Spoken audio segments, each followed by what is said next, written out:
Good morning everyone, welcome to knowledge account. আমি কুন্তল মাহিন্দার তোমাদের সাথে 30 ডিসেম্বর 2024 ডেলি কারেন্ট অ্যাফেয়ার্স নিয়ে ডিসকাস করবো উইথ স্ট্যাটিক জিকে। আজকে তোমাদের সকাল 6টায় কারেন্ট অ্যাফেয়ার্সের পর ম্যাথের ক্লাসটা আজকে হবে 9:30টার সময়। SSC GD English PYQ case স্টাডিতে 10:30 GK GS previous year question based knowledge অ্যাকাউন্টে। কেস স্টাডিতে এসএসসি জিডি জিকে পিওআইকিউস সন্ধ্যাবেলা 6টায়, আর 7টায় RRB NTPC GK GS. Telegram থেকে তোমরা নোটিফিকেশান প্রত্যেকটা ক্লাসের পাবে। যদি ইউটিউব থেকে পেতে অসুবিধা হয় অবশ্যই টেলিগ্রাম চ্যানেলে সবাই যুক্ত হয়ে যাও। আর ক্রিসমাস অফারটা তোমাদের 25শে ডিসেম্বর থেকে 2রা জানুয়ারি পর্যন্ত রয়েছে। যারা যারা নতুন তারা জেনে নাও। 15% ডিসকাউন্ট তোমরা CRIS15 কোডে ইউজ করে করতে পারবে। এখানে প্রত্যেকটা যে ব্যাচগুলো আছে এই ব্যাচগুলো তোমরা 15% ডিসকাউন্টে এখানে অ্যাড হতে পারবে। 25 তারিখ থেকে এটা স্টার্ট হয়েছে, 2 জানুয়ারি পর্যন্ত চলবে। তো চলো প্রথম প্রশ্ন আজকে দেখে নিই আমরা। কোনটি 250 বছর পর আমেরিকা যুক্তরাষ্ট্রের জাতীয় পাখি হিসাবে ঘোষিত হয়েছে? ব্যাল্ট ঈগল, এটা 250 বছর পর আমেরিকা যুক্তরাষ্ট্রের জাতীয় পাখি হিসাবে ঘোষিত হয়েছে। যুক্তরাষ্ট্রের শক্তি আর ক্ষমতার প্রতীক হিসাবে 250 বছরেরও বেশি সময় ধরে পরিচিত টাক ঈগল আনুষ্ঠানিকভাবে দেশটির জাতীয় পাখি হিসাবে স্বীকৃতি পেয়েছে। 1782 সাল থেকে সাদা মাথার ঈগল যুক্তরাষ্ট্রের সরকারি নথিপত্রে ব্যবহৃত সিল, যেটা great seal of the US নামে পরিচিত, এটাতে স্থান পেয়ে আসছে। বর্তমানে দেশটা জাতীয় পাখি হিসাবে স্বীকৃতি পেয়েছে। মার্কিন যুক্তরাষ্ট্র বিশ্বের সবচেয়ে শক্তিশালী দেশ এবং বৃহত্তম অর্থনীতি। এটা উত্তর আমেরিকায় অবস্থিত এবং 50টা রাজ্যের একটা ফেডারেশন। রাশিয়া, কানাডা, চীনের পরে বিশ্বের 4র্থ বৃহত্তম দেশ। জনসংখ্যা অনুসারে এটা ভারত আর চীনের পরে বিশ্বের 3য় বৃহত্তম দেশ। রাজধানী ওয়াশিংটন ডিসি। কারেন্সি মার্কিন ডলার। রাষ্ট্রপতি ডোনাল্ড ট্রাম্প। জর্জ ওয়াশিংটন ছিলেন মার্কিন যুক্তরাষ্ট্রের প্রথম রাষ্ট্রপতি। হাওয়াই দ্বীপপুঞ্জ মার্কিন যুক্তরাষ্ট্রের দ্বীপরাষ্ট্র, আর এটা 1959 সালে মার্কিন যুক্তরাষ্ট্রের রাষ্ট্রীয় মর্যাদা লাভ করে। বিখ্যাত পেরাল হারবার হাওয়াই রাজ্যেতে রয়েছে, হাওয়াই রাষ্ট্রে। তারপরে দেখো NABLQCI এর নতুন চেয়ারপারসন কে নিযুক্ত হয়েছেন? ডক্টর সন্দীপ সাহু নিযুক্ত হয়েছেন NABLQCI এর। ডক্টর সন্দীপ সাহুকে ভারতের গুণমান পরিষদ এর অধীনস্থ national accreditation board for testing and calibration ল্যাবরেটরিজের চেয়ারপারসন হিসেবে নিযুক্ত করা হয়েছে। নিউ ইয়র্ক সুপ্রাটেক রেফারেন্স ল্যাবরেটরিজের প্রতিষ্ঠাতা, আর এর আগে এই পদে নিযুক্ত ছিলেন প্রফেসর সুবর্ণা আয়াপ্পানার। ভারতের গুণমান পরিষদ ভারতে পণ্য আর পরিষেবা জুড়ে গুণমানের মানসিকতা তৈরি করার লক্ষ্যে কাজ করে।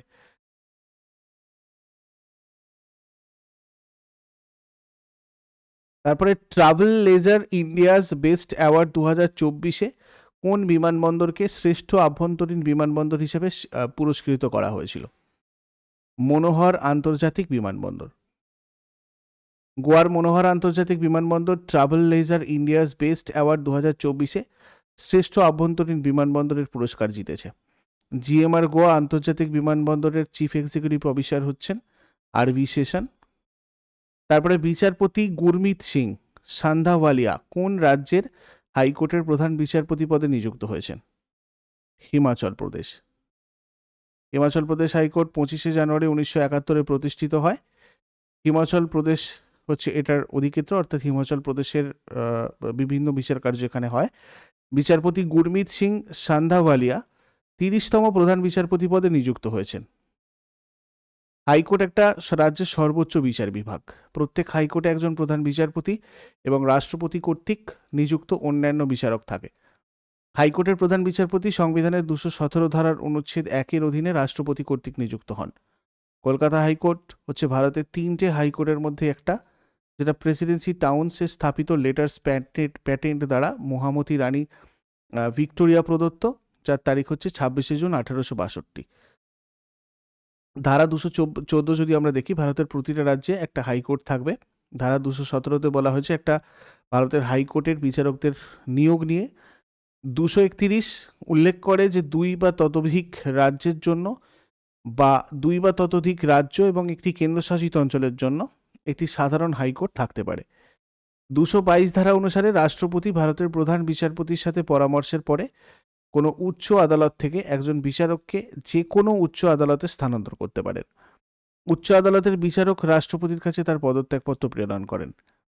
তারপরে ওয়াল স্ট্রিট জার্নাল 2025 সালের জন্য গো টু গ্লোবাল ডেস্টিনেশন হিসাবে কোন ভারতীয় রাজ্যকে তালিকাভুক্ত করেছে?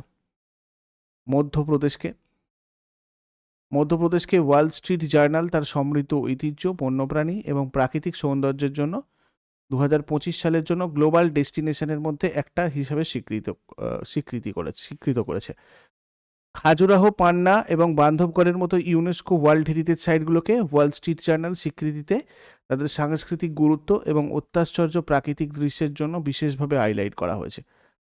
নেক্সট, সংখ্যালঘু কমিশনের সচিব হিসাবে কে নিযুক্ত হয়েছেন? সঞ্জয় শেঠি সংখ্যালঘু কমিশনের সচিব হিসাবে নিযুক্ত হয়েছেন। সঞ্জয় শেঠি আইএএস, ভারত সরকারের সচিবের পদমর্যাদায় এবং বেতনে সংখ্যালঘু বিষয়ক মন্ত্রকের ন্যাশনাল কমিশন ফর মাইনরিটিজের সচিব নিযুক্ত হয়েছেন। মহারাষ্ট্র ক্যাডারের একজন আইএএস কর্মকর্তা হচ্ছেন এই সঞ্জয় শেঠি। আর সংখ্যালঘুদের জন্য জাতীয় কমিশন একটা সংবিধিবদ্ধ সংস্থা, সাংবিধানিক সংস্থা কিন্তু নয়। এটা সংখ্যালঘুদের জন্য জাতীয় কমিশন আইন 1992 এর অধীনে প্রতিষ্ঠিত হয়েছিল। খুব ইম্পর্টেন্ট পয়েন্ট, এগুলোর থেকে তোমাদের কিন্তু কোয়েশ্চেন আসে। সংখ্যালঘুদের জন্য জাতীয় কমিশন ভারতে ধর্মীয় সংখ্যালঘুদের অধিকার আর স্বার্থ রক্ষার জন্য দায়ী। তারপরে বিচারপতি গুহনাথন নরেন্দ্র কোন রাজ্যের হাইকোর্টের প্রধান বিচারপতি পদে নিযুক্ত হয়েছেন? গুহনাথন নরেন্দ্র উত্তরাখণ্ডের প্রধান বিচারপতি পদে নিযুক্ত হয়েছেন। গুহনাথন নরেন্দ্র একজন ভারতীয় বিচারক, বর্তমানে উত্তরাখণ্ড হাইকোর্টের প্রধান বিচারপতি হিসাবে দায়িত্ব পালন করছেন। তিনি কর্ণাটক হাইকোর্ট আর অন্ধ্রপ্রদেশ হাইকোর্টের প্রাক্তন বিচারপতি। প্রতিষ্ঠিত হয় 2000 সালের 9 নভেম্বর। উত্তরাখণ্ডের বিচার কার্য এখানে হয় উত্তরাখণ্ড হাইকোর্টে। নেক্সট, জাতীয় শুটিং চ্যাম্পিয়নশিপে মহিলাদের স্কিট এবং পুরুষদের স্কিট শিরোপা কে জিতেছে? গণমত শেখন এবং ভবতেক সিং গিল জাতীয় শুটিং চ্যাম্পিয়নশিপে মহিলাদের স্কিট এবং পুরুষদের স্কিট শিরোপা জিতেছে। 24শে ডিসেম্বর 2024 তুগলকাবাদের ডক্টর কর্নি সিং রেঞ্জে অনুষ্ঠিত 67তম জাতীয় শুটিং চ্যাম্পিয়নশিপে পুরুষ এবং মহিলাদের স্কিট স্বর্ণপদক জিতেছেন গণমত শেখন আর ভবতেক সিং গিল। আশিস চিন্নাকে পরাজিত করে গণমত শেখন স্বর্ণপদক জিতেছেন। বিশ্ববিদ্যালয় চ্যাম্পিয়নশিপে স্বর্ণপদক বিজয়ী ভবতেক সিং গিল স্বর্ণপদক জিতেছেন ফাইনালে ফতেহবীর সিং শেরগিলকে পরাজিত করে। তারপরে বিশ্বের সবচেয়ে বড় জাদুঘর যুগিন ভারত জাতীয় জাদুঘর নির্মাণে ভারত কোন দেশের সাথে অংশীদারিত্ব করেছে? এটা করেছে ফ্রান্সের সাথে। দেখো, বিশ্বব্যাপী সাংস্কৃতিক প্রতিষ্ঠান হিসেবে যুগিন ভারত জাতীয় জাদুঘর নির্মাণের জন্য ভারত ফ্রান্স মিউজিয়াম ডেভেলপমেন্টের সাথে অংশীদারিত্ব করেছে। এই যুগেন ভারত জাতীয় জাদুঘরটা 2023 সালের মে মাসে আন্তর্জাতিক জাদুঘর এক্সপোর সময় প্রধানমন্ত্রী নরেন্দ্র মোদী প্রথম চালু করেছিলেন। এই জাদুঘরটা সেন্ট্রাল ভিস্তা রিডেভেলপমেন্ট প্রজেক্টের একটা অংশ।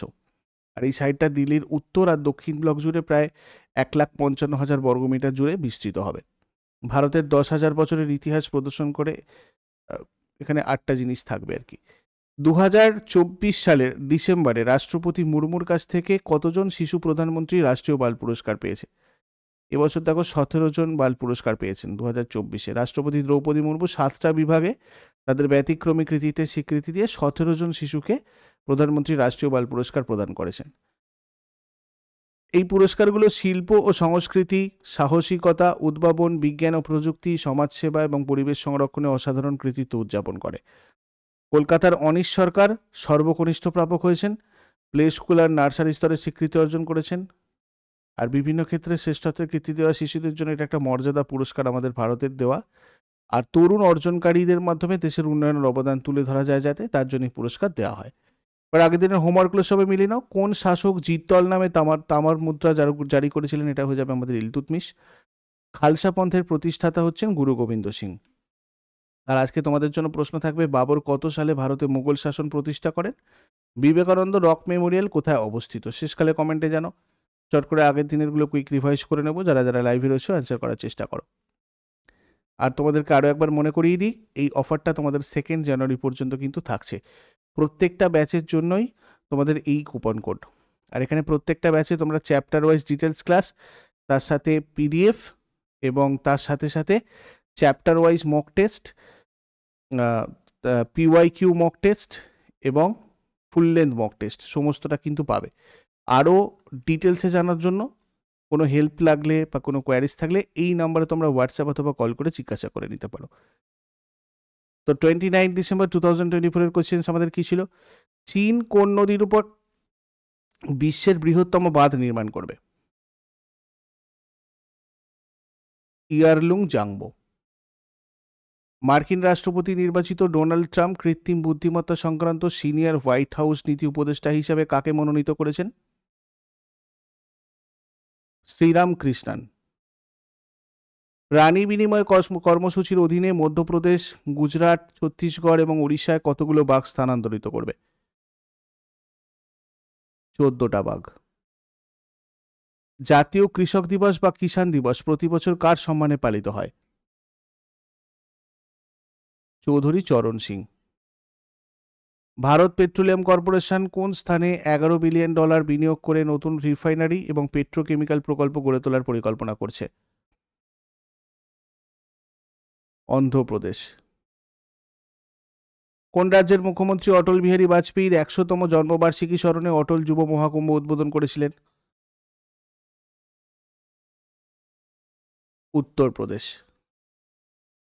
কোন সংস্থা সম্প্রতি Amaravati integrated urban development project এর জন্য অমরাবতীকে অন্ধ্রপ্রদেশের গ্রিনফিল্ড ক্যাপিটাল সিটি হিসাবে গড়ে তোলার জন্য $800 মিলিয়ন ঋণ অনুমোদন করেছে? World bank. ভারতের উপরাষ্ট্রপতি জগদীপ ধনকর সম্প্রতি কোথায় অত্যাধুনিক geological survey of India geoscience মিউজিয়ামের উদ্বোধন করেছেন?